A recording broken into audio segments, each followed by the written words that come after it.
Daylight saving time. That's the twice annual change in the clocks that we do in much of the world. But what exactly is the point of daylight saving time?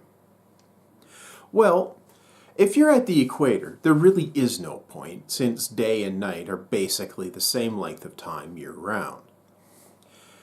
The further from the equator you get, the longer the days are in the summer, and the shorter they are in the winter. In fact, it's not uncommon to have 6 hours or less daylight in the winter and 18 or more hours of daylight in the summer.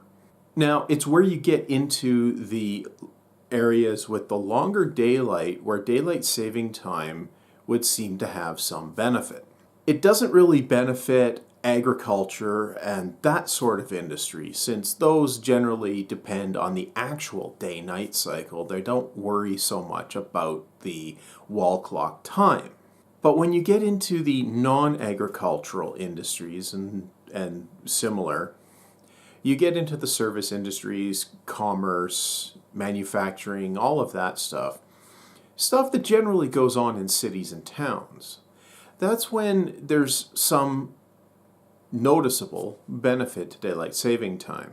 To understand what kind of a benefit you can get from daylight saving time, you have to know what's actually going on.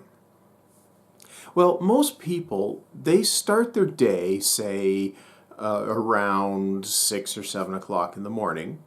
They get ready, they have breakfast, then they go to work, starting usually sometime around 7 or 8, maybe as late as 9 o'clock.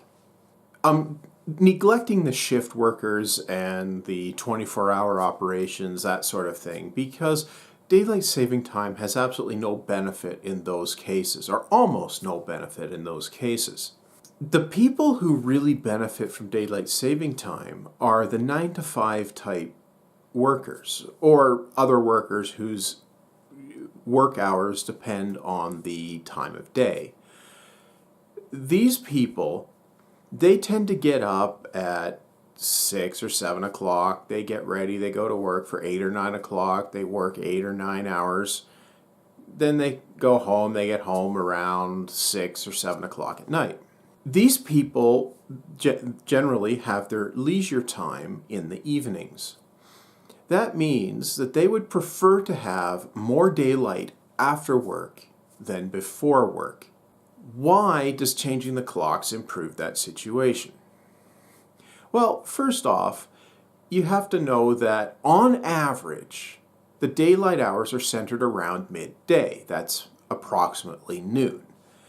It's not exactly noon. That varies over the course of the year and depending where you are in a time zone.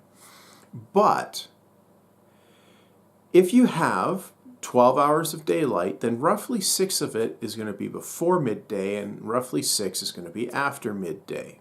The workers would much prefer to have more of it after midday. Now, in the winter months, when you have maybe 8 or 10 hours total daylight, there's no point attempting to shift the day because generally you don't want to be working in the middle of the night either. And it's nicer if you can go to work when there's a little bit of light, or at least you can see dawn coming.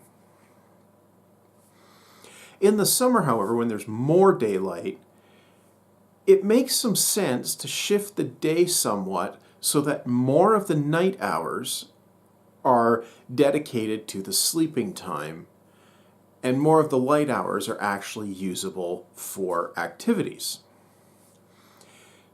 And that's what the daylight saving time shift does. Instead of having 6 hours before noon and 6 hours after noon on a 12-hour day, when daylight saving time is in effect, when the clocks are set 1 hour ahead, it means you have only 5 hours before midday and you have 7 hours after midday. And that's where the benefit comes from. Now, some people will tell you that it's a measure to save energy. And there may be some energy saving to be had by changing the clocks. Now, so realistically, there may be some benefit on the energy equation to having daylight saving time. But I haven't seen any good studies that actually look at it objectively and factor in all aspects of the energy usage equation.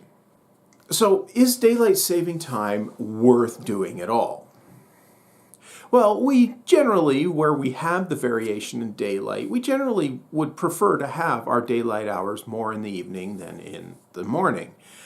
But is there any point to moving the clocks back to standard time in the winter months? Well, really there isn't. Because when you move it back, you've actually reduced the daylight in the evening again. You do gain some daylight in the morning as a result of shifting back. With electric lighting, that's not such a critical thing. We have fairly efficient electric lighting and it's ubiquitous.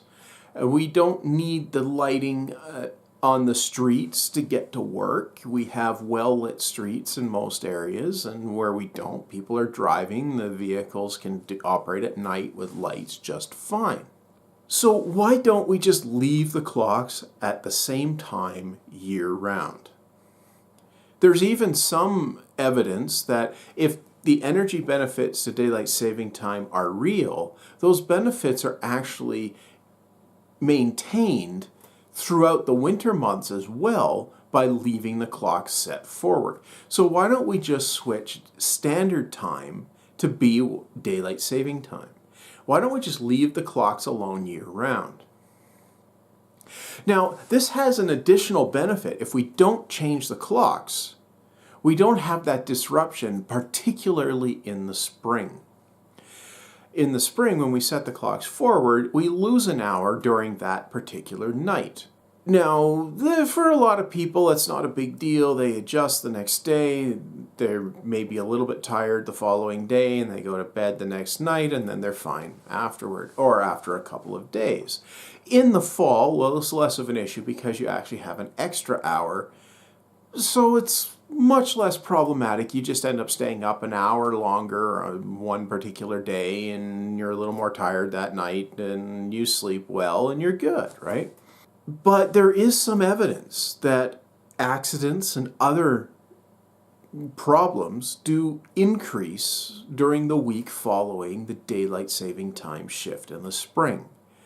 So if there's no particular benefit to setting the clock back to standard time for the winter months, and there's an increase in accidents and other problems immediately after the switch to daylight saving time, then is there really any net benefit to changing the clocks back at all? And I submit that there is no benefit to switching back to standard time through the winter, or no measurable benefit. And personally, I would much rather not have to mess with the clock at all at any point in the year. I'd prefer if we could set it to a time and stick with it all year round. And I'm sure a lot of people would as well. It makes no difference to me which time we choose. We could choose daylight time, we could choose standard time, we could split the difference by half an hour. I don't actually care. I just don't want to change my clock twice a year. And quite frankly, it make life easier for computer programmers and shift schedulers and a whole bunch of other situations. So let's just leave the clocks alone, shall we? I'm William Astle. This has been Lost Wizards Musings. Thank you for watching.